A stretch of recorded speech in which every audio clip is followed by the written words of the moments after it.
बिस्मिल्लाहिर्रहमानिर्रहीम। तमाम तारीफ़ें अल्लाह के लिए, दुरूद व सलाम मोहम्मद व आले मोहम्मद की ज़ात पर।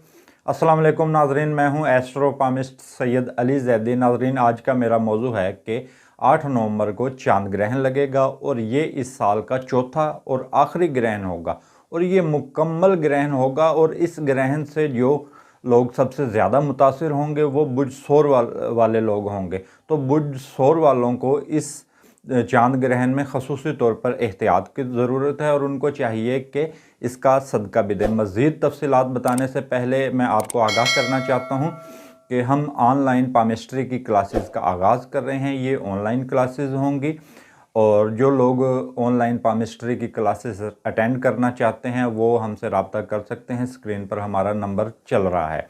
तो नाज़रीन, ये तवील दौरानिए का ग्रहण होगा। जिन ममालिक में नाज़रीन ये ग्रहण देखा जा सकेगा इनमें America, Australia, Cuba, Indonesia, Thailand, Japan, Mexico, Korea, Philippine, Burma, चीन, ब्राज़ील, चिली, इंडिया, पाकिस्तान में भी ये देखा जा सकेगा। और नाज़रीन, ये तवील दौरानिए का ग्रहण होगा। ग्रहण का आगाज़ 8 नवंबर की सुबह 1:02 पर होगा और इसका नाज़रीन इंतहाई नुक्ता अरूज होगा 3:59 पर।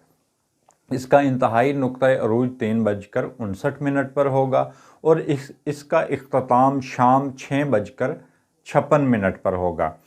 और ग्रहण का कुल दौरानिया 5 घंटे 54 मिनट होगा। और जो आखिरी 1.5 घंटा है, इस आखिरी 1.5 घंटा में ये पाकिस्तान और इंडिया और पाकिस्तान के हमसाया ममालिक में देखा जा सकेगा। नाज़रीन, जब सूरज और चांद ग्रहण लगा करते हैं तो ये अपने असरात छोड़ते हैं। और 20 से 22 साल पहले नाज़रीन एक ग्रहण लगा जिसके बाद 9/11 का वाक़या हुआ और वो ग्रहण पाकिस्तान के साहिली इलाकों पर भी देखा गया था। तो नाज़रीन, उस ग्रहण ने बहुत ज़्यादा मुतासिर किया आसपास के इलाकों को, जिसमें जंगें हुई उसके बाद। और फिर नाज़रीन, हाल ही में 2 साल पहले एक ग्रहण लगा जिसके बाद नाज़रीन कोरोना आया और पूरी दुनिया को कोरोना की वबा का सामना करना पड़ा और बहुत सी तबाही हुई, अमवात भी हुई। और अभी चंद महीने पहले भी एक ग्रहण लगा जिसके बाद नाज़रीन पाकिस्तान में सैलाबी सूरत हाल का पाकिस्तान को सामना करना पड़ा। और जब भी ग्रहण लगते हैं तो इस किस्म के वाक़यात हुआ करते हैं। लेकिन नाज़रीन, जो भी जितने भी अलूम हैं वो कोई भी इल्म मौत की पेशगोई हरगिज़ नहीं करता, ताहम हमें पता ज़रूर लग जाता है कि ऐसा होगा। अब इसी वजह से माहिरीन नजूम और दीगर जो माहिरीन हैं वो इमरान खान को लॉन्ग मार्च ना करने का मशवरा दे रहे थे, क्योंकि जो पिछला ग्रहण लगा है वो 25 अक्टूबर को लगा है और हाल ही में जो अब ग्रहण लगना है तो वो 8 नवंबर को लगना है। तो इस दौरान किसी खुदा न खास्ता बुरे वाक़ये के पेश नज़र माहिरीन का मशवरा था और मेरा भी मशवरा यही था कि आप लॉन्ग मार्च ना करें। मेरी पिछली वीडियो में आप ये चीज़ें देख सकते हैं।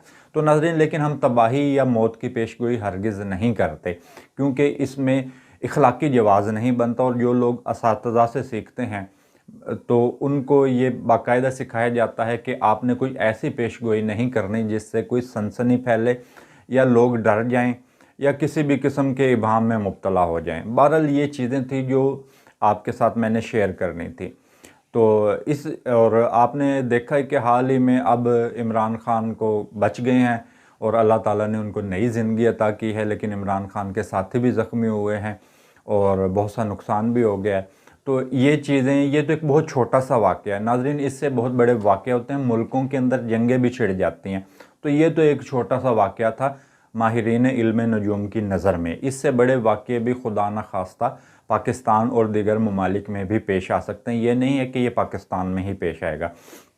और नाज़रीन, क्योंकि ये टाइम पीरियड बहुत छोटा है, टाइम पीरियड है। 25 अक्टूबर को ग्रहण लगा और अब 8 नवंबर को एक ग्रहण लग रहा है। तो तमाम जो दोस्त हैं, तमाम बहन भाइयों से ये गुजारिश है कि इस दौरान आप कोई भी नया काम हरगिज़ ना करें। और अगर कोई बड़ा प्रोजेक्ट करना चाहते हैं तो फ़िलहाल उस इरादे को 8 नवंबर के बाद आप कर लें।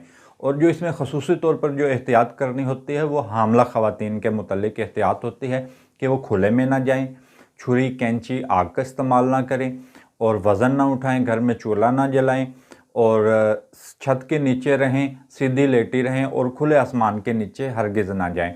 اور جس گھر میں وہ رہتے ہیں تو جب تک سورج گرہن یا چاند گرہن لگا ہو تو اس دورانیے تک چولہا نہ جلایا جائے، یعنی کہ آگ کا استعمال نہ کیا جائے، اور نہ وہاں پر کوئی کپڑا کاٹا جائے، نہ کوئی چیز پھاڑی جائے، اور نہ کسی چیز پر چوٹ لگائی جائے۔ یہ چیزیں ناظرین احتیاط کی ہوتی ہیں۔ اور ناظرین جو اس میں آپ نے صدقہ دینا ہے وہ ٹوٹا چاول کا صدقہ دینا ہے اور گوشت کا صدقہ دینا ہے۔ اگر کسی دوست یا کسی بہن بھائی کو میری بات سمجھ نہیں آتی ہے تو سکرین پر میرا نمبر موجود ہے، تو آپ مجھے فون کر کے پوچھ سکتے ہیں۔ تو ناظرین اس کے ساتھ میں اجازت چاہوں گا، تمام دوستوں سے یہ گزارش ہے کہ آپ میرے یوٹیوب چینل کو سبسکرائب